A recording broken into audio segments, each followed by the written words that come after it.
Hello everyone. So I'm Stephanie, and recently we went to a trip to Boracay, and it being my first mission trip, I didn't have any expectations of what it's going to be like. So I was going there with a very fearful spirit. Not really spirit, but I was just a bit scared because you don't know what's going to happen. So it's like stepping into the fear of unknown, into the unknown.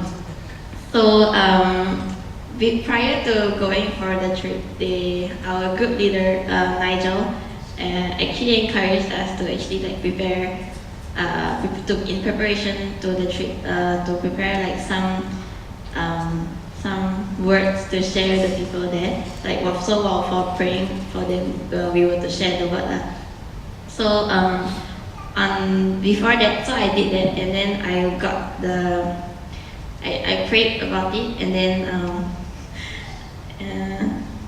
I felt that I should pray for the girls there, because I felt that me being a girl, so sometimes you get scared of like rejection and stuff like that. So in their case, I think, yeah, so I was convicted to like prepare a small prayer for the girls, and so like the message was Proverbs 3:31 verse 25, which was she is clothed with strength and dignity, and she laughs without the fear of the future, because God is there for us. And even though as a girl, I mean the Bible talks a lot about males, but then very seldom about females. But then in our time, like even though God didn't really speak about females, like female was still important. So that I just wanted to remind the girls that I will be speaking to that they don't have to worry about what is in store for them, because God has everything planned for them, and that if they wanted to share like the word of God to the people in their community, they shouldn't worry. Yeah, because God is with them.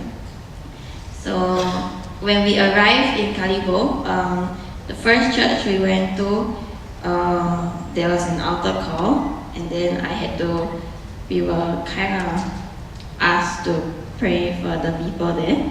And so I used this to like pray for two girls, and then they received it, and then they went off.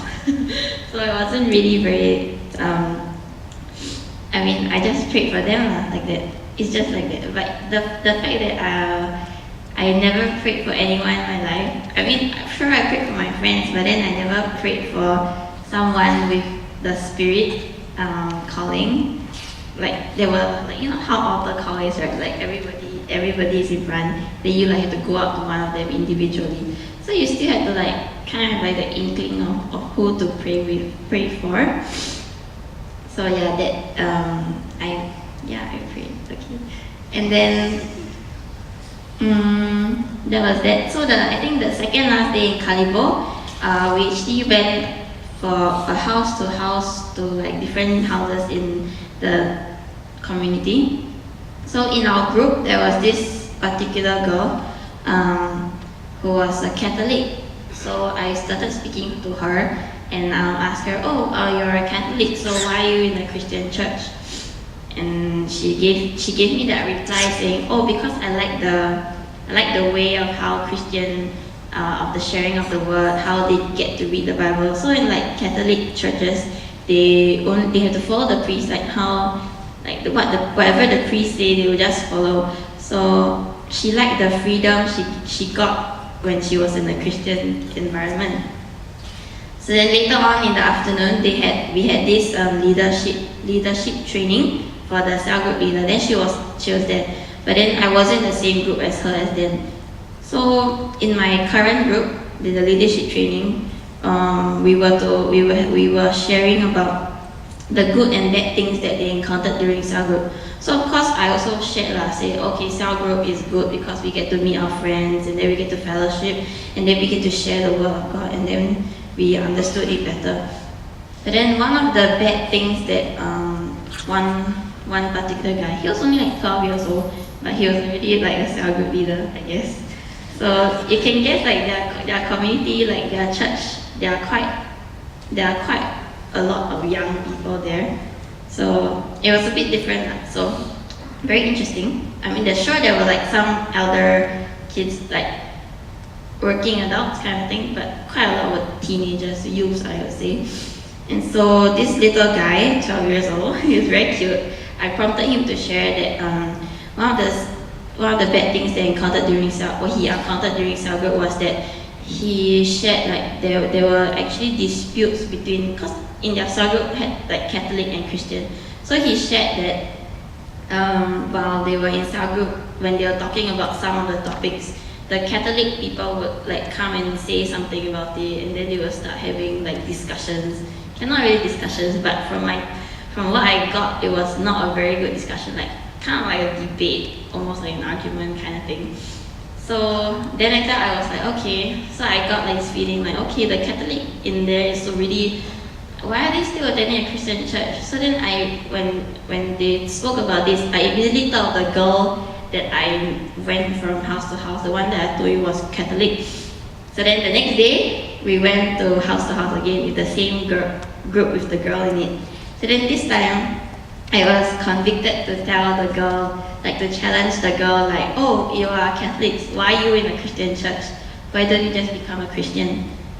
So then I think after speaking to her a bit about that, I think that night, I think it was altar call night, and then I prayed for her because she was like, I prayed for her that she would actually like become I asked her, do you want to be a Christian? And I think she said yes, and then that was the best decision she made in her life. I was like very glad for her because I kind of led her into accepting Christian lifestyle. So,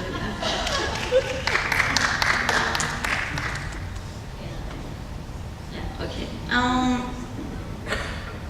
The time in Kalibo was very, very quite interesting because the church was very stuffy and there was no ventilation. And so my friends and I, everybody was like sweating and like everything. But then like the Spirit of God was really very strong even in times like that. So it made me very like think about a lot of things like, oh, you're in Singapore, then you get aircon, nice seats. While we were there, we had plastic chairs, a very stuffy environment. But everyone there was still very like fervent for God. Everyone was really like crying out to God. And then it was very inspiring to see like they would really go house to house like to meet the people, to meet the community there. Like what I think Jurong West is doing. So I think it's very interesting because I've never really done house to house. But that was like a very eye-opening experience for me. Like the people there, like were very open to like receiving and listening to what, even though they didn't say, but it was very nice. Okay, I think that's all for my sharing. I'm sorry.